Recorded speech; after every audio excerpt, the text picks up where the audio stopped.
चंद्रशेखर जो सांसद है वो क्या कह रहे हैं ये आपको बताती हूं, और उनकी जो छवि है वो एक दलित नेता की है, उसके बारे में बताना जरूरी है, क्योंकि योगी आदित्यनाथ ने उन्हें भी जवाब दिया है। क्या कहा है योगी आदित्यनाथ ने? कुंभ पर एक विवादित टिप्पणी चंद्रशेखर ने की। उन्होंने क्या कहा? कुंभ आने वालों को उन्होंने पापी बताया है। उन्होंने कहा कि जो पापी लोग होते हैं वही कुंभ में आते हैं और वो अपने पाप धोने के लिए आते हैं।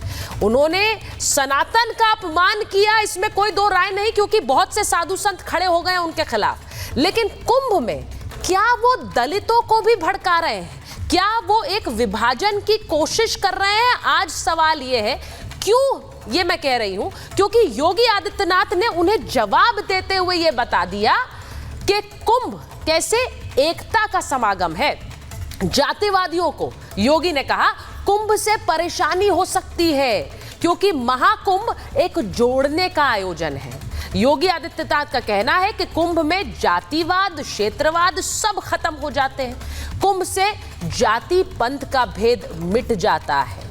विदेशी पैसे से समाज को बांटा जा रहा है, लेकिन योगी का कहना है कि यहां कुंभ के अंदर जब डुबकी लगाते हैं, आस्था की डुबकी लगाते हैं, तो ना कोई जाति रह जाती है, ना कोई पंथ रह जाता है, ना लिंग रह जाता है। इसीलिए जो जाति में विभाजन कर राजनीति करते हैं उन्हें दिक्कत होगी कुंभ से।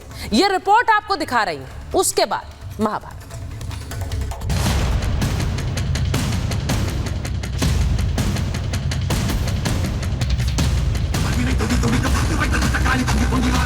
दुनिया वालों, अगर आपको तुम्हें देखना है तो आओ कुंभ में देखो कहां जातिवाद है।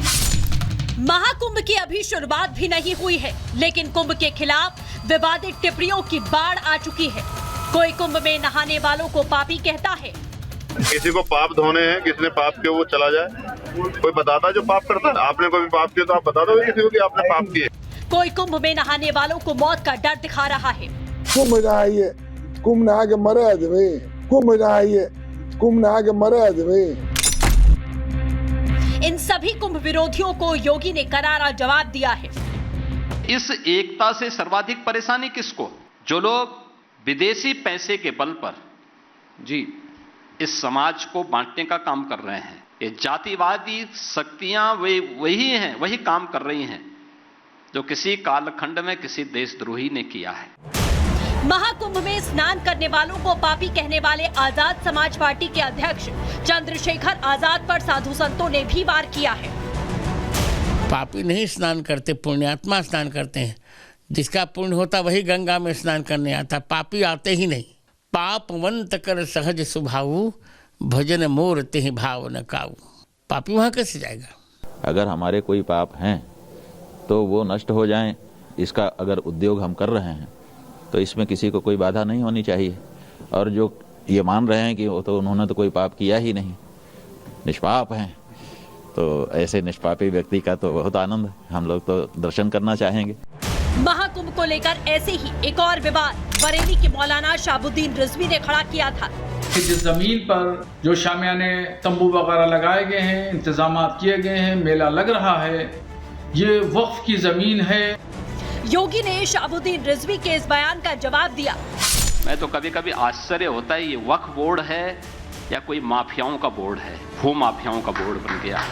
अरे याद रखना, एक एक इंच लैंड लेंगे। योगी के इस बयान के बाद शाहबुद्दीन रिजवी ने यू टर्न ले लिया और उन्होंने खुलकर न सिर्फ योगी की तारीफ की, बल्कि कुंभ आने वाले श्रद्धालुओं पर मुसलमानों से फूल बरसाने की अपील तक कर दी। उत्तर प्रदेश के मुख्यमंत्री योगी आदित्यनाथ जी को मैं खूब मुबारकबाद पेश करूंगा। वक्फ बोर्ड के जिम्मेदारों ने जमीन भू माफियाओं से मिलकर के करोड़ों की जमीनों को रेवड़ियों के भाव खुर्द-बुर्द कर दिया। महाकुंभ पर सवाल उठाने वालों को एक एक कर योगी ने ठीक कर दिया है, लेकिन अब सवाल ये है कि सदियों पुरानी सनातन की परंपरा पर सवाल क्यों उठाए जा रहे हैं? क्या कुछ दल राजनीतिक फायदे के लिए ऐसा कर रहे हैं? महाभारत में आज इसी पर होगी बात। मेरे साथ महाभारत में जो मेहमान जुड़ रहे हैं, शलभ मणि त्रिपाठी जी प्रवक्ता हैं भारतीय जनता पार्टी के, विनोद बंसल जी वीएचपी के प्रवक्ता हैं। महंत राजू दास हिंदू धर्मगुरु हैं, जुड़ रहे हैं हमारे साथ। तारिक अहमद लारी साहब समाजवादी पार्टी के नेता हैं। विवेक श्रीवास्तव जी राजनीतिक विश्लेषक हैं, लेफ्ट का समर्थन भी करते हैं। और मुमताज आलम रिजवी साहब इस्लामिक स्कॉलर हैं, पॉलिटिकल एनालिस्ट हैं। बहुत बहुत स्वागत आप सभी का।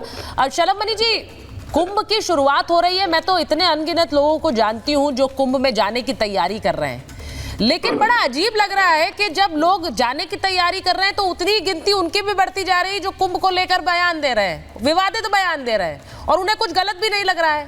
अब कुंभ में जो जा रहे हैं सारे के सारे पापी हैं क्या? सब पापी हैं जो पाप धोने जा रहे हैं? अब देखिए, कुछ लोगों की कुंठा हो सकती है, कुछ लोगों को तकलीफ हो सकती है, भगवान उनका भी कल्याण करे। वो महाकुंभ आना चाहते हैं, नहीं आना चाहते, ये उनका खुद का निर्णय है। लेकिन सच बात तो ये है कि करोड़ों करोड़ों की संख्या में लोग महाकुंभ में आकर पवित्र होना चाहते हैं, आचमन करना चाहते हैं, स्नान करना चाहते हैं। और ये परंपरा कोई पहली बार नहीं शुरू हो रही। भारतीय जनता पार्टी ने शुरू किया हो, माननीय योगी जी ने शुरू किया हो, माननीय मोदी जी ने शुरू किया हो, ऐसा नहीं है। कुंभ की परंपरा तो हजारों सालों से चली आ रही है। अब कुछ लोग हो सकते हैं जिनको इसमें भी राजनीति नजर आती है, कुछ लोग हो सकते हैं जिनकी इस प्रकार की मानसिकता हो कि उनके अंदर कुंठा भरी हो, कितना बड़ा आयोजन क्यों हो रहा है। और कुंठा के कारण ये है कि उनके कुछ लोग थे जिन्होंने इसको इलाहाबाद बना दिया था। ये इलाहाबाद हो गया था, जिसको हम लोग अपने वेद पुराणों में अपने पूर्वजों से सुनते आए कि वो प्रयागराज था, उसको बड़े गर्व के साथ कहते थे कि ये तो इलाहाबाद है। अब उनको तकलीफ हो सकती है कि इलाहाबाद प्रयागराज हो चुका है। उनको बड़ा गर्व होता था कि आजम खान जैसा व्यक्ति मंत्री बनाया जाता था, वहां भगदड़ होती थी, वहां कुंभ जाने जाने वाले तीर्थयात्रियों के साथ बदसलूकी होती थी, वहां पे लोग गुम होते थे, उनके साथ हादसे होते थे। आज वो देख रहे हैं कि पूरी की पूरी सरकार व्यवस्था में लगी हुई है। मुख्यमंत्री जी स्वयं कई बार जा चुके हैं। पूरी की पूरी सरकार किस प्रकार से करोड़ों लोगों को वहां पर सहूलियत मिल सके इसका इंतजाम कर रही है। तो उनको कुंठा हो सकती है। ये वो लोग हैं कि जो टोपी लगा लगा के रोजा इफ्तारें करते रहे, रोजा इफ्तार करें, उससे हमको आपत्ति नहीं है। और ये सब टोपी वाले रोजा इफ्तारी है, जो मौसमी रोजा इफ्तारी है। ये बाई रिलीजन इफ्तारी वाले नहीं है, ये पॉलिटिकल रोजा इफ्तारी वाले लोग हैं, मुन्ना भाई इफ्तारी वाले लोग हैं, जिनको लगता है जिससे उनके वोट आएंगे। और इसलिए उनको कुंभ पर टिप्पणी करनी है, कुंभ के खिलाफ बोलना है।